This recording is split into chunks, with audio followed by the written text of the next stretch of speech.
নারায়ণগঞ্জ জেলার সভাপতি শ্রমিক নেতা সেলিম মাহমুদ, উপস্থিত আছেন গার্মেন্টস শ্রমিক ফ্রন্টের নারায়ণগঞ্জ জেলার সাধারণ সম্পাদক শ্রমিক নেতা সাইফুল ইসলাম শরীফ, আছেন গার্মেন্টস শ্রমিক ফ্রন্টের নারায়ণগঞ্জ জেলার সহসভাপতি শ্রমিক নেতা হাসনাত কবির, সহ সাধারণ সম্পাদক শ্রমিক নেতা রুহুল আমিন সোহাগ সহ নেতৃবৃন্দ, সংগ্রামী সাথী ও বন্ধুগণ। বৃষ্টি হচ্ছে, আমি বক্তব্য দীর্ঘায়িত করব না।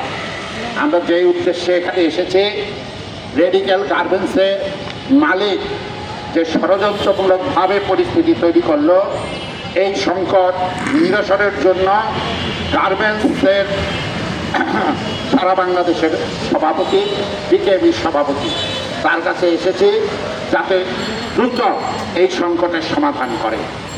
আমরা দীর্ঘদিন যাবৎ বলে আসছি যে শ্রম আইনের 23 ধারা এবং 13 ধারা, এই দুটি ধারা শ্রমিকদের নিপীড়নের জন্য রাখা হয়েছে। এই দুটি ধারা শ্রমিকদের মতামত উপেক্ষা করে শুধুমাত্র মালিকদের পরামর্শক্রমে জবরদস্তি করে শ্রম আইনে সরকার অন্তর্ভুক্ত করেছে। সর্বশেষ যে শ্রম আইন অধ্যাদেশ অন্তর্বর্তীকালীন সরকারের সময় হয়েছিল, তখনও আমরা এই দুটি ধারা বাতিলের কথা বলেছিলাম।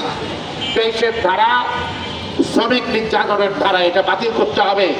13 ধারা শ্রমিকদের কাজ থেকে বঞ্চিত করা, মজুরি থেকে বঞ্চিত করার ধারা, এটা বাতিল করতে হবে। সেদিন 5ই আগস্ট স্বৈরাচারের বিরুদ্ধে আন্দোলন করেছে এদেশের ছাত্ররা, যে আন্দোলন শুরু করেছিল, শ্রমিকরা তার পাশে দাঁড়িয়েছিল। উদ্দেশ্য ছিল দেশে একটি গণতান্ত্রিক ব্যবস্থা প্রবর্তন করা। শ্রমিকদের জন্য যদি গণতন্ত্র না থাকে, তাহলে সেই দেশে বাস্তবে গণতন্ত্র প্রতিষ্ঠা করা সম্ভব না। শ্রম আইনের 23 ধারা এবং 13 ধারা বহাল রেখে অন্তর্বর্তীকালীন সরকার সরাসরি সেখানে মালিকের পক্ষে অবস্থান করেছে। নির্বাচন হয়েছে, মানুষের বহু প্রত্যাশিত নির্বাচন হয়েছে। আমরা দাবি করব, এই নির্বাচিত সরকার হিসাব করে দেখেন, আপনার অধিকাংশ ভোট এদেশের শ্রমজীবী মানুষের ভোট, মানুষের ভোটে নির্বাচিত হয়েছেন। ফলে সমাজ থেকে এই কালো ধারা বাতিল করতে হবে।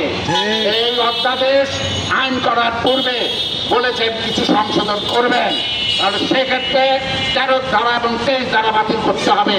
রেডিক্যাল গার্মেন্টসের মালিক এই সুযোগ দিয়েছে, সম্পূর্ণ মিথ্যা এবং বানোয়াটের উপর ভিত্তি করে তারা 23 ধারা ব্যবহার করেছেন। শ্রমিকরা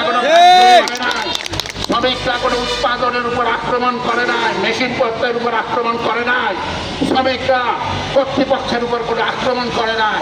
শ্রমিকরা শুধু তাদের সংকট নিয়ে কর্তৃপক্ষের সাথে কথা বলেছেন। সেই আলোচনা তাল বাহানা করেছে মালিক কর্তৃপক্ষ।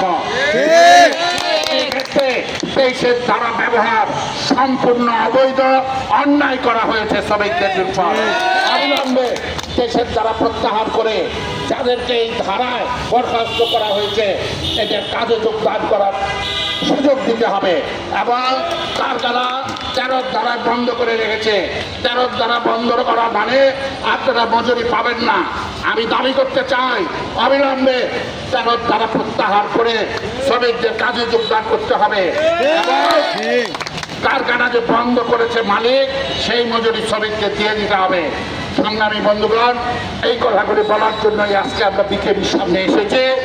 বিকেএবির সভাপতির কাছে আমরা স্মারকলিপি দিব, আপনারা এখানে থাকবেন। বৃষ্টি আসছে, তাই বক্তব্য দীর্ঘায়িত করবো না। আমি শুধু এই কথা বলতে চাই, শুধু রেডিক্যাল না, এই সময়ে আমরা গত 5ই আগস্টের পরে দেখেছি বিভিন্ন কারখানায় এইভাবে শ্রমিকদের নির্যাতন করা হয়েছে।